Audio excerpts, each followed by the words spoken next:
call is now being recorded. This call is now taking notes.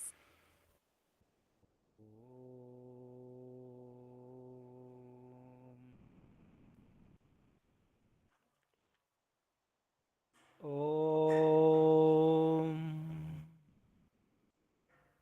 భూర్భువస్వః తత్సవితుర్వరేణ్యం భర్గో దేవస్య ధీమహి ధియో యో నః ప్రచోదయాత్. ఓం శాంతి శాంతి శాంతి. ఓం పరమపిత పరమాత్మ. ఓం ఓముకు వందనాలు.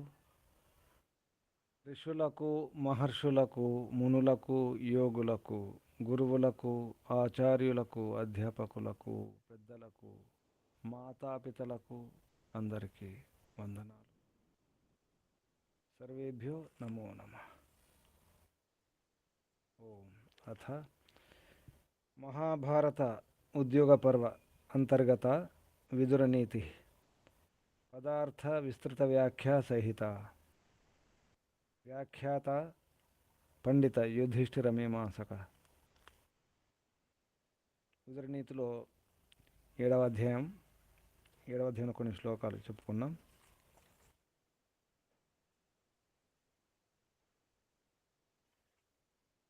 నిన్న ఎన్ని శ్లోకాల వరకు చెప్పుకున్నాం గుర్తుందా?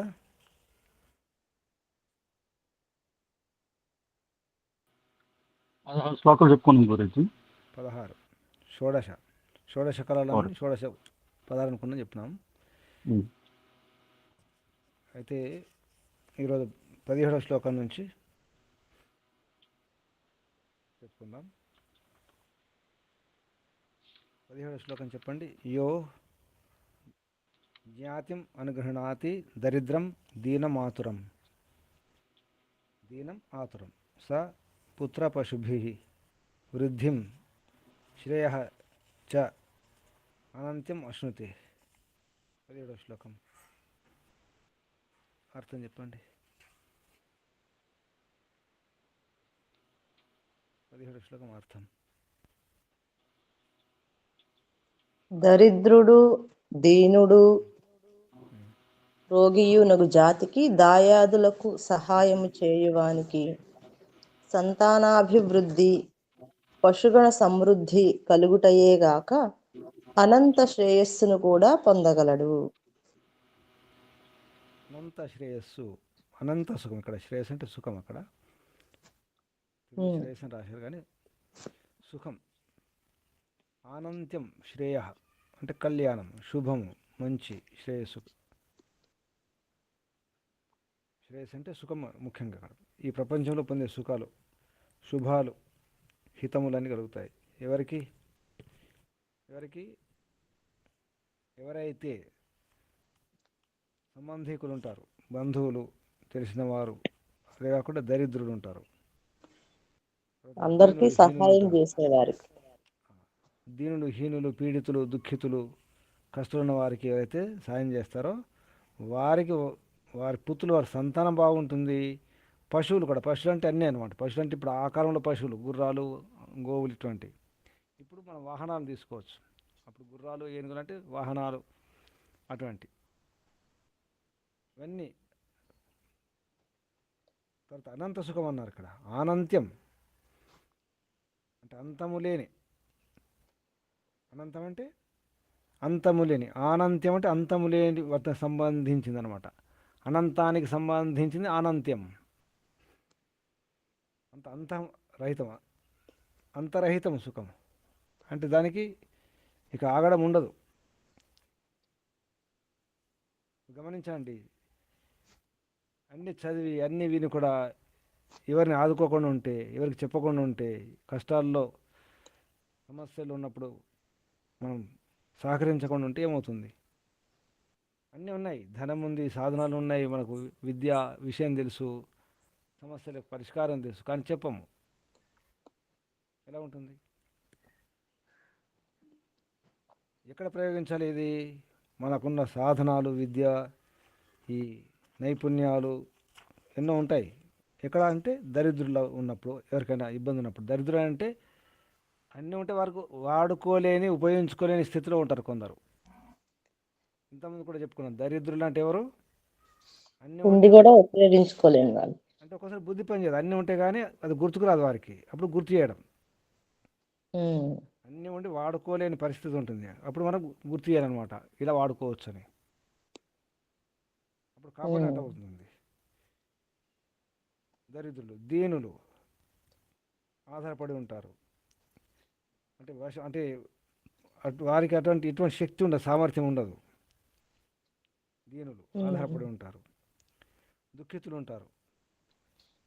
గురూజీ వాయిస్ స్లోగా వినిపిస్తుంది.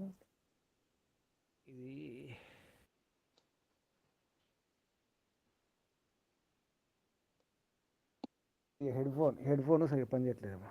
ఇప్పుడు వినిపిస్తుందా? ఇప్పుడు వినిపిస్తుంది. ఇప్పుడు వినిపిస్తుందా? ఇప్పుడు క్లియర్గా ఉన్నదా? స్లోగానే, ఓ చిన్నగానే వినిపిస్తుంది గురూజీ.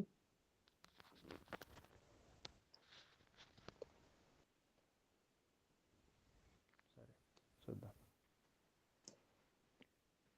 ఓం స్పష్టంగా ఉందా? ఆ, ఏమో నాకు చిన్నగానే వినిపిస్తుంది. మిగతా వాళ్ళకి ఎట్లా వినిపిస్తుందండి?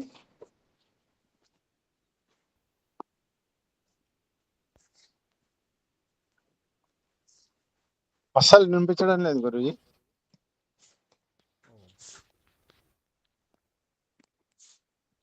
ఓం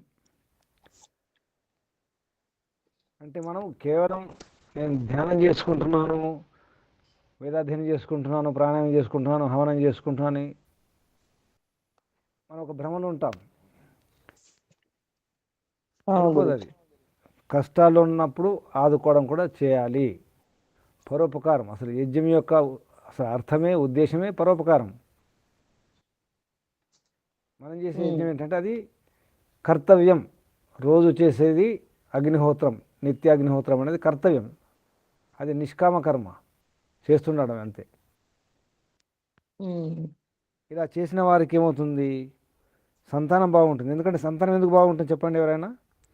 ఇలా చేస్తే దరిద్రులకు, దీనులకు, హీనులకు, దుఃఖాలు ఉన్నప్పుడు, కష్టాలు ఉన్నప్పుడు, ఏమైనా బాధలు ఉన్నప్పుడు ఆదుకుంటే పుత్రులు బాగుంటారు, సంతానం బాగుంటుంది అన్నారు. ఎలా?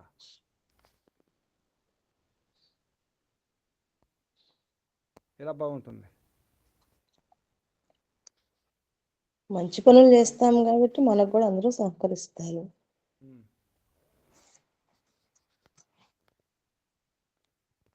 బాగుంటుందా? ఎలా బాగుంటుంది?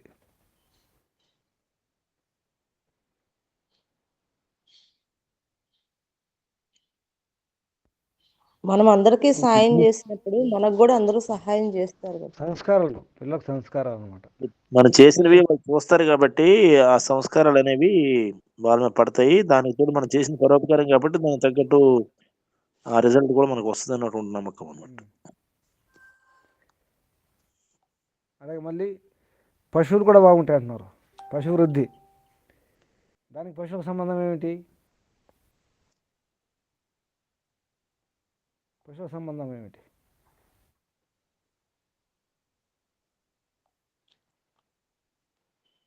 అంటే ఇప్పుడు ఈ మామూలుగా కర్మయజ్ఞం, ద్రవ్యయజ్ఞం చేస్తే వాటి నుంచి ఆ గోవుల నుంచి వచ్చినటువంటి నెయ్యి ద్వారా యజ్ఞం చేస్తాం కాబట్టి ఆ యజ్ఞం ద్వారా పశువుల వృద్ధి కూడా జరుగుతుంది.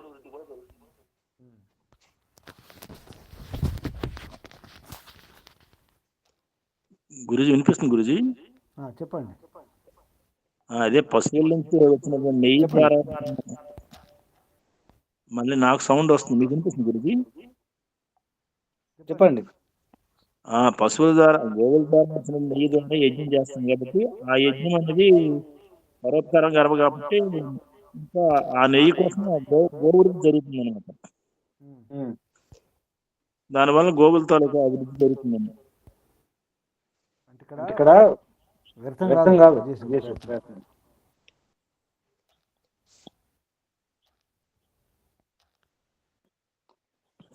ప్రయత్నం వ్యర్థం. అంటే మనం ఏమనుకుంటామంటే పోతుంది అనిపిస్తుంది, మనకు ఏదైనా దానం చేస్తే పోతుంది అనిపిస్తుంది, కానీ అప్పుడు పోయినట్టు అనిపిస్తుంది.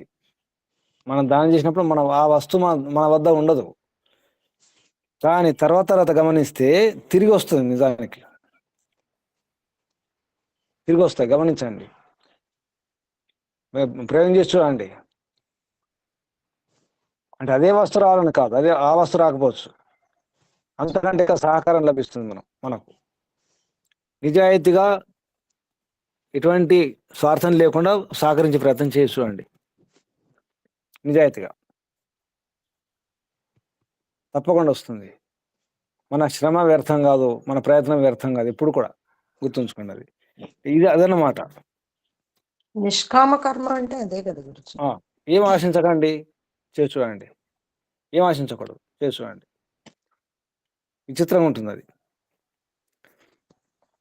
ఇందులో ముఖ్యంగా ఈ శ్లోకాలు ఇప్పుడు ఇదే విషయాలు ఎక్కువ వస్తున్నాయి చూడండి. ఇప్పుడు 17 ఇందులో వచ్చింది, 18 చూడండి. 18 అటువంటి విషయాలు వచ్చినాయి. జ్ఞాతయ 18 శ్లోకం చూడండి. జ్ఞాతయ వర్ధనీయ, జ్ఞాతయ వర్ధనీయ, అది విశాఖ ఉంది కాబట్టి జ్ఞాతయో వర్ధనీయాస్తై యా.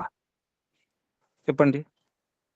ఇచ్చంతి ఆత్మన, జ్ఞాతయో వర్ధనీయాః తైర్యా ఇచ్చంతి ఆత్మన, ఆత్మన శుభం కులవృద్ధిం చ రాజేంద్ర రాజేంద్ర తస్మాత్ సాధు సమాచర. సమాచర.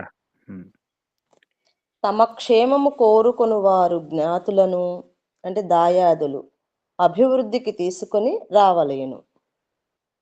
జ్ఞాతులను అభివృద్ధికి తీసుకొని రావలేను. జ్ఞాతులు అంటే సంబంధికులు. అందువలన మీరు మీ వంశం మన భాషలో జ్ఞాతులు అంటే తెలిసిన వారే కాదు, తెలిసిన వారని కాదు, మన అన్నదమ్ములు, పాలి వాళ్ళు అంటారు. అంటే ఈ ఆస్తులు పంచుకునేవారు, తమ్ముడు, అన్న, వాళ్ళు వీళ్ళు ఉంటారు కదా, అక్క, చెల్లి, వీళ్ళందరూ అనమాట. అందుకే ఇక్కడ దాయాదులు అని ఇచ్చారు. దాయాదులు. చెప్పండి. జ్ఞాతులను సత్కరించు వారు శుభములను పొందుదురు. ఇక్కడ ఏమైందంటే విషయం, గొడవలు పెట్టుకోవద్దని అర్థం. ఇక్కడ కౌరవ పాండవ గొడవలు రాజ్యం విషయంలో వచ్చాయి కదా, ఆ విషయం నేను చెప్పేది మరొక రకం చెప్తున్నారు. జ్ఞాతయో వర్ధనీయ, వాళ్ళని వృద్ధి చేయాలి, వాళ్ళు ప్రోత్సహించాలి, వాళ్ళు వృద్ధిలోకి రావాలి, వారు బాగుండాలి. మన శత్రువు బాగుంటే మంచిది కదమ్మా. శత్రువు బాగుండాలి, శత్రువు బుద్ధివంతుడై ఉండాలి, విద్యావంతుడై ఉండాలి, వాడు ప్రశాంతంగా ఉండాలి, ఆరోగ్యవంతుడై ఉండాలి. అలా కోరుకొని చూడండి. శత్రువు ఆరోగ్యం బాగుంటే, ప్రశాంతంగా ఉంటే, విద్యావంతుడైతే, బుద్ధిమంతుడైతే, ధనవంతుడైతే, సాధనాలు ఉంటే ఎలా ఉంటుంది? తృప్తిగా ఉంటాడు కదా, తృప్తిగా ఉంటాడు కదా. కడుపుండేది ఏంటి ఉంటే మనం ఎందుకు కడతాడు? శత్రువు ప్రశాంతంగా ఉంటే అసలు కోపం ఎక్కువ రాదు కదా. ప్రశాంతంగా ఉన్నప్పుడు శాంతిగా ఉంటాడు. ఇది అసలు అంటే ఇక్కడ చెప్పేది ఏంటంటే, మీరు కౌరవులు పాండవులు, మీరు అసలు వీళ్ళు దాయాదులు కదా. దాయాదులు అంటే పంచుకునేవారు, ఆస్తులు పంచుకునే దాయాదులు అంటారు. దాయభాగం అంటారు. దాయభాగం అంటే ఈ పంపకాలు, ఆస్తి వాటాలు ఉంటాయి కదా, ఆస్తి, దాన్ని దాయభాగం అంటారు.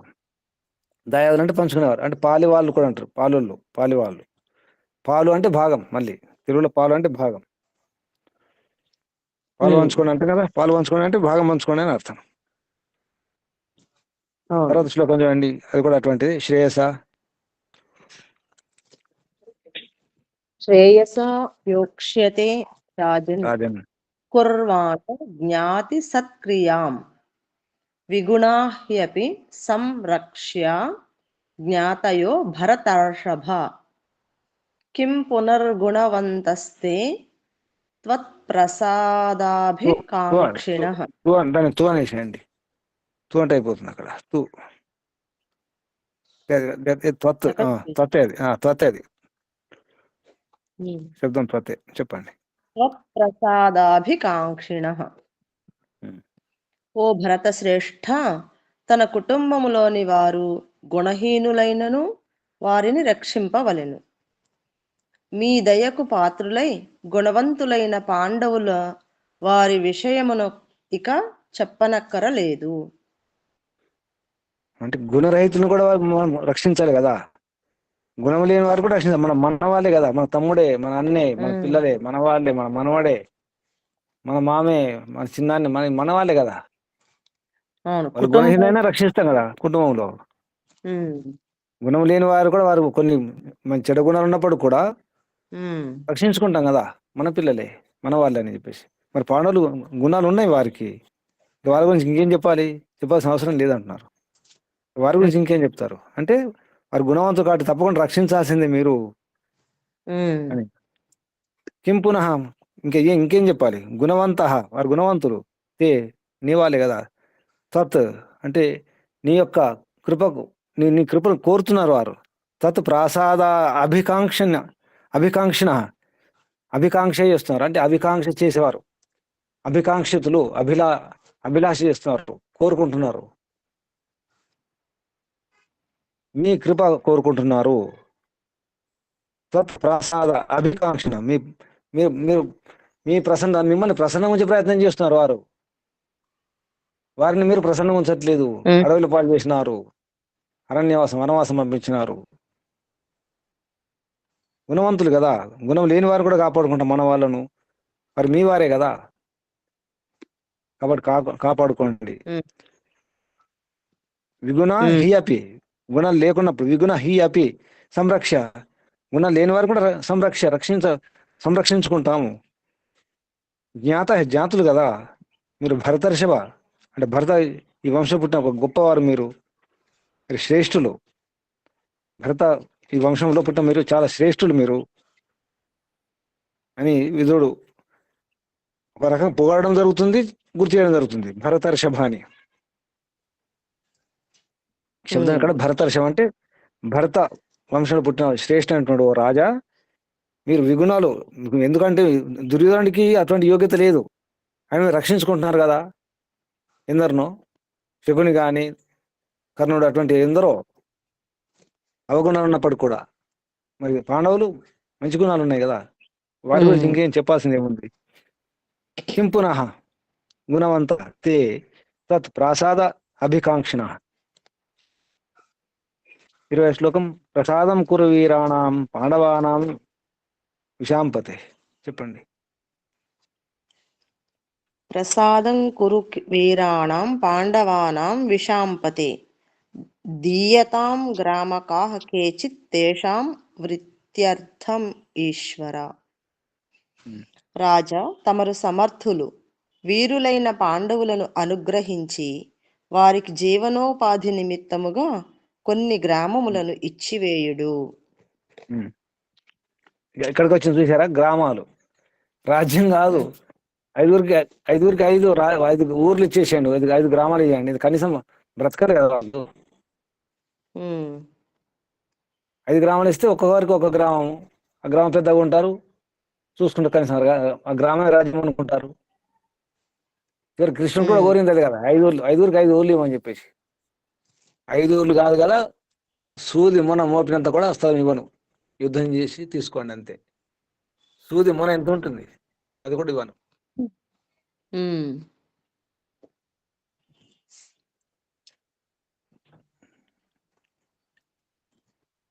చెప్పండి ఇంకా. ఏవం లోకే యశః ప్రాప్తం భవిష్యతి నరాధిప వృద్ధేన హి త్వయా కార్యం పుత్రాణాం తాత శాసనం.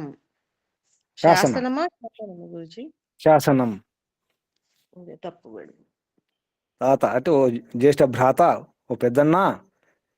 ధృతరాష్ట్రుడు పెద్దన్న కదా, పెద్దన్న తాత కూడా అంటారు. పెద్దన్న తాత అంటే త్రాత, రక్షించేవాడు, పెద్దవాడు రక్షిస్తాడు కదా. ఈ తాత త్రాత శబ్దానికి అది వికృత పదం. తాత అంటే త్రాత, రక్షించేవాడు, పెద్దన్న. ఓ జ్యేష్ఠ భ్రాత, ఓ పెద్దన్న అని సంబోధిస్తూ. నరేశ్వర, ఇట్లు చేయుట వలన ఈ ప్రపంచమునందు మీకు ఖ్యాతి కలుగును. మీరు వృద్ధులు, అందువలన మీ పుత్రులను మీరే శాసించవలెను. మీ పుత్రులకు బుద్ధి చెప్పి పాండవులకు న్యాయము చేయక కలుగజేయమని భావము. ఇక్కడ వృద్ధులు అంటే పెద్దవారు అని అర్థం. మీరు పెద్దవాళ్ళు, వృద్ధి అంటే పెద్దవారు, మీరు వృద్ధి అంటే పెద్దవారు కాబట్టి మీరు ఆపండి. మీ పుత్రానాం, పుత్రుని శాసనం చేయండి, చెప్పండి, ఆదేశించండి వారికి.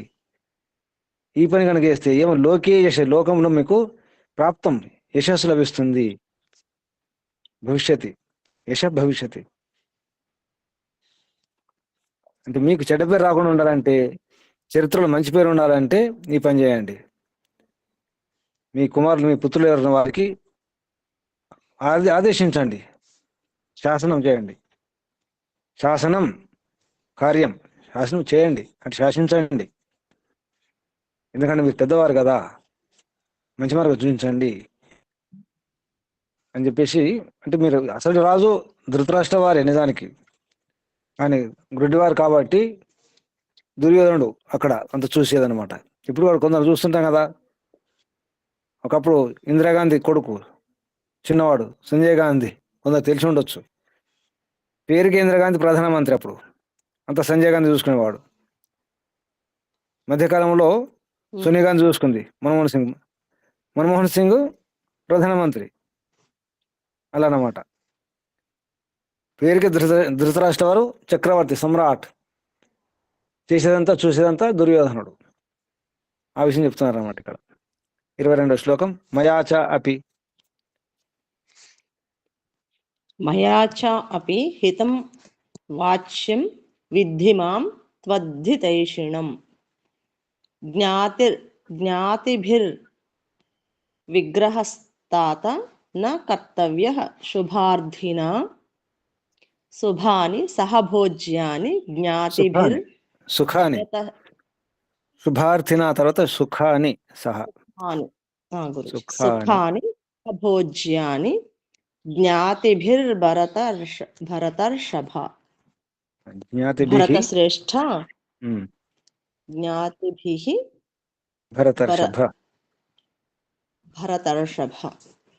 భరత శ్రేష్ఠ, నేను కూడా నీకు హితైషిని అని భావింపుము. తన క్షేమమును కోరుకొనువాడు బంధువులతో కలహించరాదు, వారితో కలిసి సుఖములను అనుభవింపవలెను. నేను కూడా మీ మీద కోరుతున్నాను, మీ హితైషిని నేను. మయాచాపి హితం వాచ్యం, నా ద్వారా కూడా హితమే జరుగుతుంది. హితవాక్యాలు వస్తాయి, హిత వచనాలే. మయా నా ద్వారా కూడా, చ మరియు అపి హితం వాచ్యం, విద్యను తెలుసుకోండి. మాం నన్ను అర్థం చేసుకోండి. మాం తత్ హి హితైషిణం, నేను మీ హితైషిని. విద్ధి తెలుసుకోండి, అర్థం చేసుకోండి. ఎందుకంటే మీ శుభాన్ని కోరుకుంటున్నాను, మీ హితాన్ని కోరుకుంటున్నాను. కాబట్టి అందరం కలిసి, అంటే సుఖాలు అనుభవించినప్పుడు అందరు కలిసి అనుభవించాలి కదా. బంధువులు, సంబంధికులు అందరూ కలిసి సుఖాన్ని భోగించాలి కదా. అలా భోగించండి, రాజ్యం ఇచ్చేసేయండి పాండవులకు. చరిత్రలో మీ పేరు ఉంటుంది, లేకపోతే మీ పేరు ఉండదు, బాధపడాల్సి వస్తుంది. సుఖాన్ని భోజ్యాన్ని, ఈ సహభోజనం, ఇది ఈ భోజనం ఎటువంటి భోజనం? సహభోజనం, ఈ సుఖాలు. జ్ఞాతిభి అంటే తెలిసిన వారితో పాటు, జ్ఞాతిభి సహా భోజ్యాన్ని సుఖాన్ని, ఈ సుఖాలు భోగించండి మీరు. శుభార్థి అంటే శుభాన్ని కోరేవాడు. ఈ పదం గుర్తుంచుకోండి. మనం ఏమంటాం? శ్రేయోభిలాషి, ఇంకా హితైషి అంటాం కదా. మోక్షాకాంక్షి అక్కడ శుభాకాంక్షి, ఇక్కడ శుభార్థిన. విద్యార్థి, శుభార్థి, ఇది ఒక పదం. శుభార్థి అనవచ్చు. నేను మీ శుభార్థిని, హితైషిని. అంటే ఎవరైతే మన మేలు కోరుకుంటారో వారి మాటలు వినాలి, మన హితం కోరేవారు కదా అని గుర్తు చేస్తున్నారు. 24వ శ్లోకం. జ్ఞాతయః తారయంతి ఇహ, జ్ఞాతయః మజ్జయంతి చ. ఇది బాగుంటుంది. 23 చెప్పండి. సంభోజనం. ఈ పుస్తకంలో 2 ఉన్నాయి, 2 కలిసి ఉన్నాయి. 23, 24 2 కలిసి ఉన్నాయి. చెప్పండి. సంభోజనం, కథనం. సంప్రీతిశ్చ పరస్పరం ఉమ్. జ్ఞాతిభిః సహ కార్యాణి న విరోధః కదాచన. కదాచన. బంధువులు అంటే దాయాదులతో సహభోజనము, సంభాషణము, పరస్పర సంప్రీతి ఈ కర్తవ్యములను నిర్వహించుచుండవలెను. ఎప్పుడు వారితో కలహించరాదు. అలాగే 24 కూడా చెప్పేసేయండి. రెండు కలిపి ఒకటే, రెండు కలిపి. జ్ఞాతయస్తారయంతిహ జ్ఞాతయో మజ్జయంతి చ సువృత్తాస్తారయంతిహ దుర్వృత్త దుర్వృత్తాయజ్జయంతి చ. మజ్జయంతి. ఈ ప్రపంచమున దాయాదులు ముంచగలరు, తరింపజేయగలరు కూడా. సత్ప్రవర్తన గల దాయాదులు తరింపజేయుదురు, దుష్ప్రవర్తన గల వారు ముంచుదురు. ముంచుట మజ్జయంతి. అనగా ఆ. కష్టముల పాలు చేయుట, తరింపచేయుట అనగా ఆపదల నుండి కాపాడుట. మజ్జయంతి తారయంతి, తరింపజేస్తారు, తరింపజేస్తారు, ఉమ్. తారయంతి. గమనించండి ఎలా ఉంది. ఎవరు ముంచేవాళ్ళు ఎవరు, తరింపజేసేవారు ఎవరు? దగ్గర వారే, గుర్తుంచుకోండి, జాగ్రత్త. అందుకే వీళ్ళని సంతోష పెడుతుండాలి. అప్పుడప్పుడు కార్యక్రమం చేసుకుంటూ, పండుగలు చేసుకుంటూ పిలిచి భోజనం పెట్టడం, సన్మానం చేయడం, సహకరించడం, సత్కరించడం చేయండి. అవసరం, ఇష్టం లేకున్నా. ఎందుకంటే మజ్జయంతి దుర్వృత్త, దురాచారులు అయితే ఏం చేస్తారు, చెడ్డదారం చేసి ముంచేస్తారు. మజ్జయంతి. నిమజ్జనం అంటాం కదా, గణపతి నిమజ్జనం, గణేష్ నిమజ్జనం. భయపడినట్టు కాదా గురూజీ? భయపడినట్టు కాదు. ఇప్పుడు కొన్ని ఉంటాయి కదమ్మా, వాళ్ళని శాంతింపజేయడం అన్నమాట. అంటే వాళ్ళు దూరం ఉంచలేం కదమ్మా, దగ్గర వాళ్ళు బంధువులే కదా. తమ్ముడే కావచ్చు, అన్నే కావచ్చు, చెల్లి, అక్క, అమ్మే కావచ్చు, నాన్నే కావచ్చు, భర్తే కావచ్చు, భార్య కావచ్చు, పిల్లలే కావచ్చు కదా. అందరూ వీళ్ళందరూ మన సంబంధికులు కదా, దూరం ఉంచలేం కదా, చేయాల్సిందే. అంటే వాళ్ళని తృప్తిపరిచే, అంటే శాంతింపజేయాలి.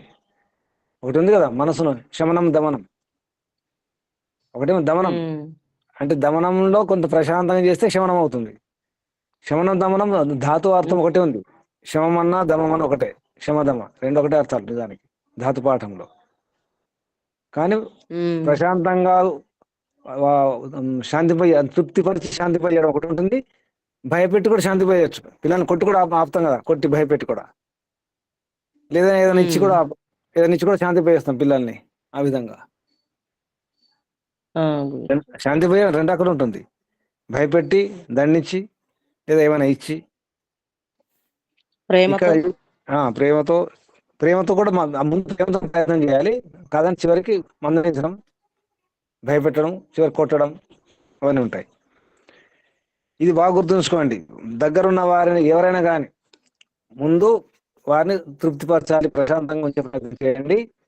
ఎందుకంటే వారే ముంచుతారు. వారే మిత్రులే ముంచేది, తెంచేది, చేసేది. జ్ఞాతయ తారయంతి ఇహ, ఈ లోకంలో ఇక్కడ జ్ఞాతయ, జ్ఞాత తెలిసిన వారే, దగ్గర వారే తరింపజేస్తారు. జ్ఞాతయ మధ్యంతి కూడా చ. సువృత్త, మంచి వృత్తి ఉంటే, మంచి వ్యవహారం ఉంటే మంచివారేమో తారయంతి ఇహ, దుర్వృత్త మజ్జయంతి చ. చెడ్డ వ్యవహారం చేసేవారు, చెడు ఆచరణ ఉన్నవారు మజ్జయంతి ముంచేస్తారు. 25వ శ్లోకం. సువృత్తో భవ రాజేంద్ర, సువృత్తో భవ పాండవాన్ ప్రతి మానద. మానదాన మానద, మానవాన మానద అంటే, అంటే మానద అంటే సత్కారయోగుడే, సత్కరణీయుడు, ఆదరణీయుడు అని అర్థం. మానద అంటే మాన అంటే సన్మానం చేయదగిన వాడు అని అర్థం. మానద. అధర్షణీయ శత్రుణాం, అదర్శన్, అదర్శన్, చెప్పండి. అదర్శనీయ శత్రుణాం తైర్వృతత్వం భవిష్యసి. తైః వృతః త్వం, తైః వృతస్త్వం. వృతస్త్వం. ఓ రాజేంద్ర, నీవు పాండవులతో సదుద్దేశముతో వ్యవహరించవలెను. వారితో కలిసి ఉన్నప్పుడు నిన్ను ఏ శత్రువు ఎదిరించలేడు. ఎందుకంటే బలం పెరుగుతుంది కదా, శత్రువులు నేను ఏం చేయలేరు. అదర్శనీయులు అవుతారు. అదర్శనీయులు అంటే ఎవరు మిమ్మల్ని భయపెట్టలేరు, హింసించలేరు, పీడించలేరు. సువృత్తం చేస్తే అది కూడా మంచి వ్యవహారం చేస్తే సువృత్త భవ. నువ్వు సువృత్తు అంటే మంచి ఆచరణల వాడు కావాలి. ఓ రాజేంద్ర, మంచి ఆచరణ చేయాలి. పాండవాన్ ప్రతి, పాండవుల పట్ల వారు ఆదరణీయులు, వారు కలిసి ఉండండి, మిమ్మల్ని ఎవరు కూడా ఓడించలేరు, అదర్శనీయ అవుతారు. శత్రువులు మిమ్మల్ని ఓడించలేరు. అదా ఇప్పుడు తై వృత, వారిని స్వీకరించినప్పుడు త్వం నీవు భవిష్యత్ అవుతావు. వృత అంటే ఇక్కడ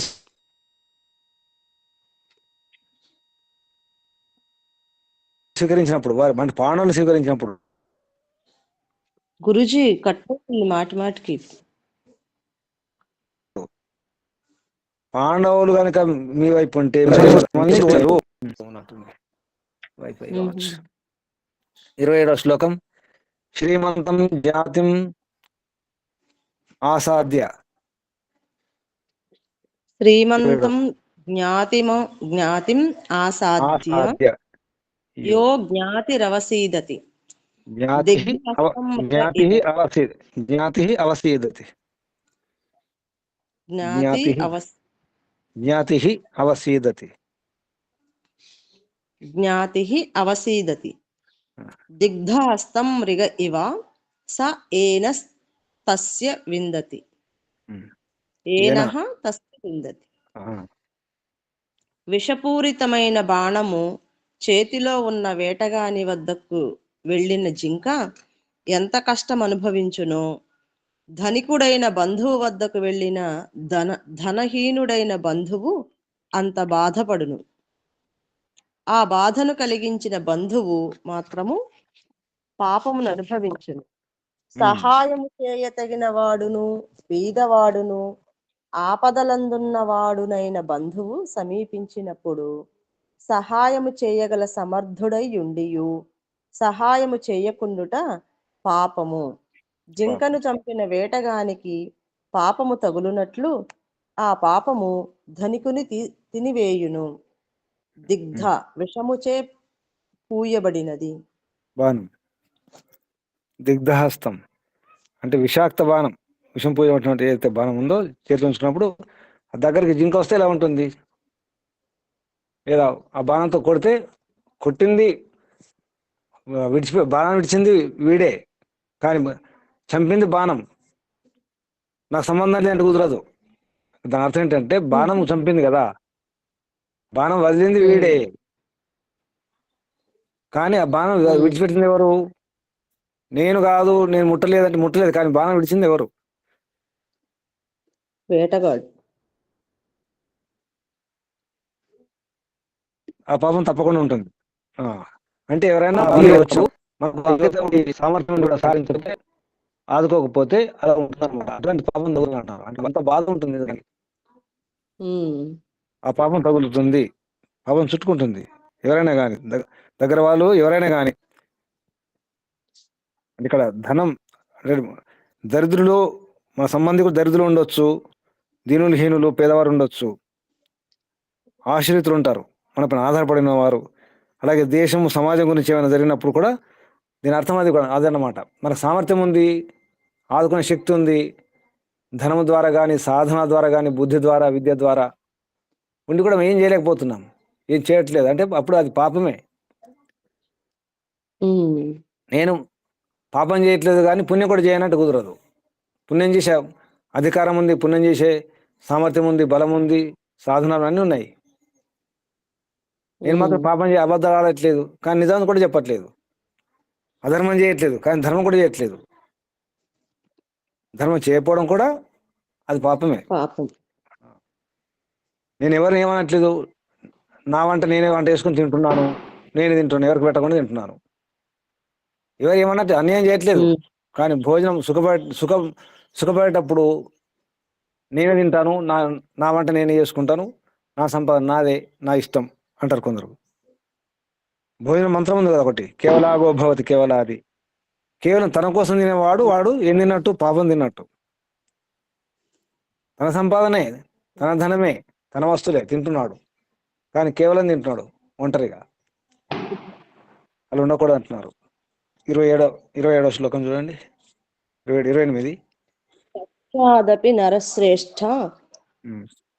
తవ పాపో భవిష్యతి తాన్ వా హతన్ సుతాన్ వా పి శ్రుత్వా తదను చింతయ. ఉమ్. నరశ్రేష్ఠ, పాండవులు కౌరవులు యుద్ధమున మరణించిన వార్త విన్న తరువాత నీవు దుఃఖించెదవు. అందువలన ఆ విషయమును గురించి ముందుగానే ఆలోచింపుము.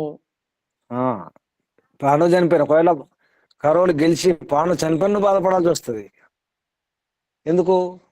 నా కొడుకు నా పాండవుల కొడుకు సంతానం కదా, అప్పుడు కూడా బాధపడాల్సి వస్తుంది. పాండవులు గెలిచిన కౌరవులు గెలిచిన ఎవరు గెలిచినా నువ్వు బాధపడాలి, ఏడవాల్సి వస్తుంది. జాగ్రత్త. కాబట్టి ఇప్పుడే నీ చేతులు ఉంది, వారికి ఇవ్వాల్సింది ఇచ్చేసేయి. తాన్ వా హతాన్ సుతాన్ వాపి శ్రుత్వ తదు అనుచింతయ. అది అది అది కనుక విన్న తర్వాత నువ్వు అనుచింతయ, తర్వాత చింతించాల్సి వస్తుంది. తర్వాత కూడా పశ్చాదపి, తర్వాత తవ తాపో భవిష్యతి, నీకు తాపం కలుగుతుంది, సంతాపం కలుగుతుంది. 28వ శ్లోకం. ఏన ఖట్వాం సమారూఢ.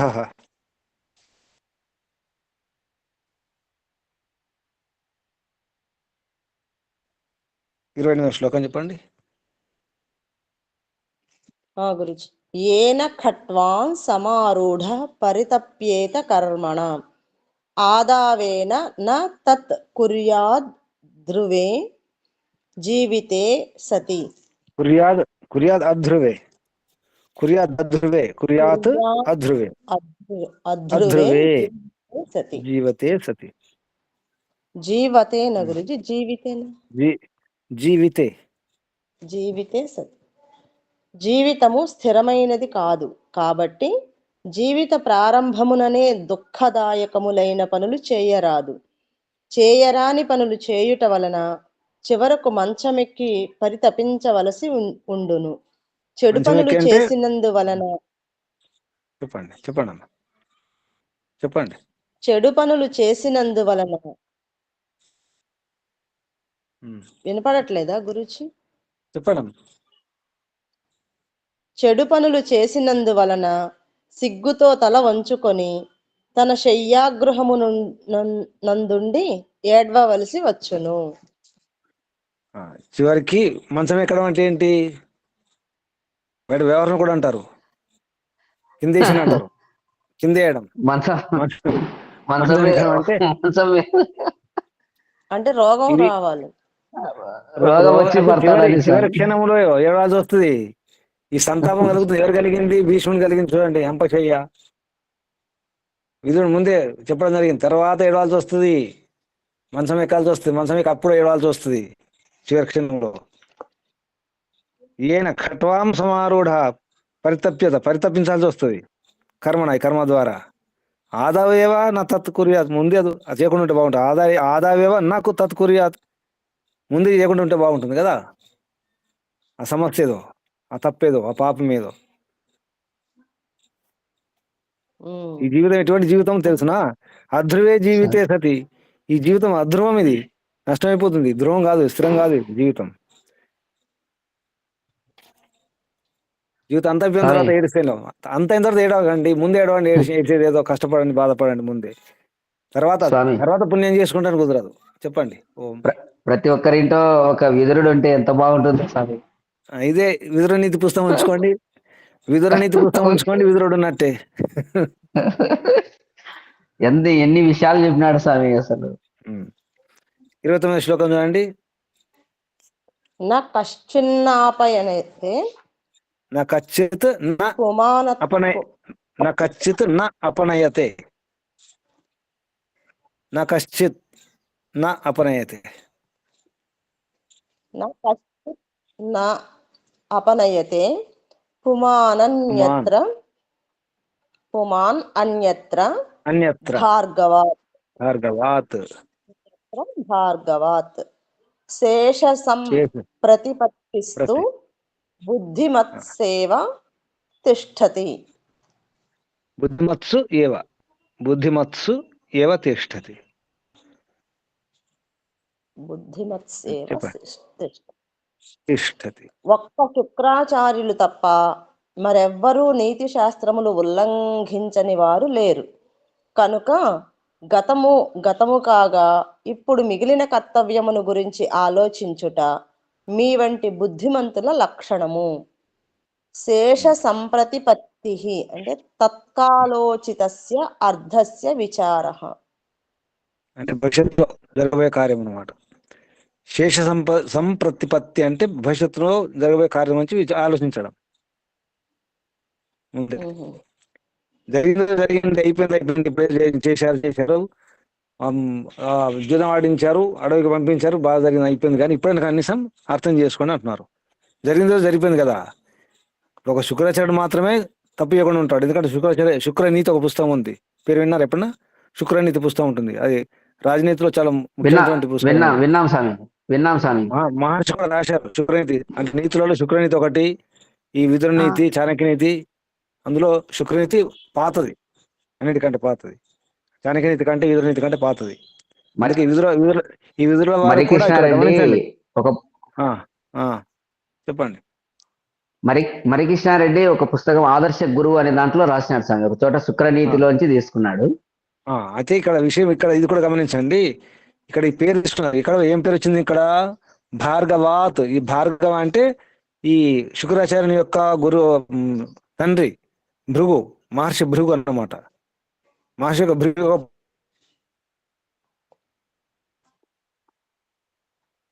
పుత్రుడు శుక్రాచార్యుడు, అందుకే భార్గవ అన్నారు. భృగుపుత్రుడు భృగు ఆర్ అవుతుంది, అంటే భార్గవ ఉంది. భృగుపుత్రుడు, అందుకే భార్గవాత. అంటే శుక్రాచార్యుని కూడా, అంటే ఒక శుక్రాచార్యుడు తప్పకుండా ఉండొచ్చు, కానీ అందరు తప్పు చేస్తారు, మనం కూడా తప్పు చేస్తాం. చేసిన తప్పు చేయకుండా ఎవరు లేరు నీతి తప్పని వారు. సామాన్యంగా అందరు నీతి తప్పే ఉంటారు. జరిగిందో జరిగిపోయింది, మీరు కూడా నీతి తప్పారు, కానీ ఇప్పుడైనా బాగు అర్థం చేసుకోండి అంటున్నారు. ఇది అర్థం. అది బుద్ధిమంతుడి కదా, నువ్వు అర్థం చేసుకోవాలి. భవిష్యత్తులో తప్పు చేయకుండా చూసుకోండి. శేష సంప్రతిపత్తి తర్వాత ఏదో జరిగింది మిగిలి ఉంది కదా, ఇంకా శేష జీవితం. సంప్రతిపత్తి మంచి అర్థం చేసుకోండి, ఆలోచించుకోండి అంటున్నారు. 30వ శ్లోకం. 30. దుర్యోధనేన యద్యేతత్ పాపం తేషు పురాకృతం త్వయా తత్ కుల వృద్ధేన ప్రత్యానేయం నరేశ్వర. దుర్యోధనుడు ఇంతకు ముందు పాండవులకు చేసిన అపకారమును నీవు వంశమునందు పెద్దవాడవుగా అనుభవజ్ఞుడవుగా తొలగించవలేను. కులవృద్ధుడు కదా, కులవృద్ధి అన్న కులవృద్ధుడి. మీ వంశంలో నీ అధికారం ఎక్కువ ఉంది కదా. భీష్ముని కూడా అంత అధికారం లేదు, రారాజు కదా, సమ్రాట్ కదా. కులవృద్ధుడు నీవే, నీ ద్వారానే ఏమైనా నివారణ జరగాలి. మళ్ళీ అంటే రాజ్యము తిరిగి ఇచ్చేసేయి పాండవులకు అని చెప్పడం జరుగుతుంది. నరేశ్వరుడు, నరులలో గొప్పవాడి నువ్వు కాబట్టి. దుర్యోధనైన ఏతద్ పాపం తేషు పురాకృతం, ముందు చేసిన పాపం ముందు చేసిన పాపము, జూదం ఆడించడము, అడవులకు పంపించడం అనేది తప్పు చేయడం జరిగింది కదా. రాజ్యం లాక్కోవడం అనేది ఇది అనుచిత కార్యం, అది మంచి కార్యం కాదు. నీవు కులవృద్ధుడు కదా, కులశ్రేష్ఠుడు కదా, వంశంలో నువ్వే గొప్పవాడివి, నీ ద్వారా నివారణ జరగాలి. ఇంకా అధికారం ఉంది, ఇప్పటికైనా పాండవులకు రాజ్యం తిరిగి ఇచ్చేస్తే మంచిది.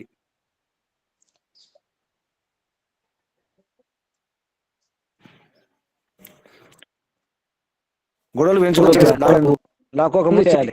దానికి యుద్ధం ఎందుకు ఇంకా కదా. ఇలాగే అందుకోసం అడగకముందు మంచిది. గుర్తుంచుకోండి, వాటాలు పంచేది ఉంటే, ఆస్తులు పంచేది ఉంటే ముందే చేసేయండి. లాక్కోవడం వరకు చూడకూడదు. ప్రేమతో ఇచ్చేయడం మంచిది కదా. అవునవును ఇచ్చేయడం మంచిదండి. ప్రేమతో ఇచ్చేస్తే మరేమి ఉండవు. వాళ్ళు అడగకముందే తీసుకోండి, మీరే తీసుకోండి అంటే వాళ్ళు ఏమంటారు? వద్దు అంటారు. తీసుకోండి, ఎందుకంటే చాలు, ఇక నేను అనుభవించింది చాలు, ఇక మీరు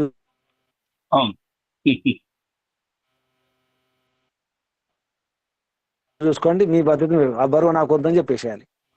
ఎంత బరువు చివరికి తీసుకుంటూ ఏది నాది కాదు, చివరికి ఏది నాది కాదు, చివరికి అన్ని చేసేయండి. అప్పగింతల కార్యక్రమం పెట్టుకోండి, అందరూ తొందరగా అప్పగింతలు పెట్టుకోండి. బరువు దించుకోండి. ఏం చేసుకుంటాం మరి, పోయేటప్పుడు మోస్తాయి, అప్పుడు కూడా మోస్తారండి, పోయేటప్పుడు కూడా. చాలు, మోసింది చాలు. తిరిగింది చాలు, మోసింది చాలు.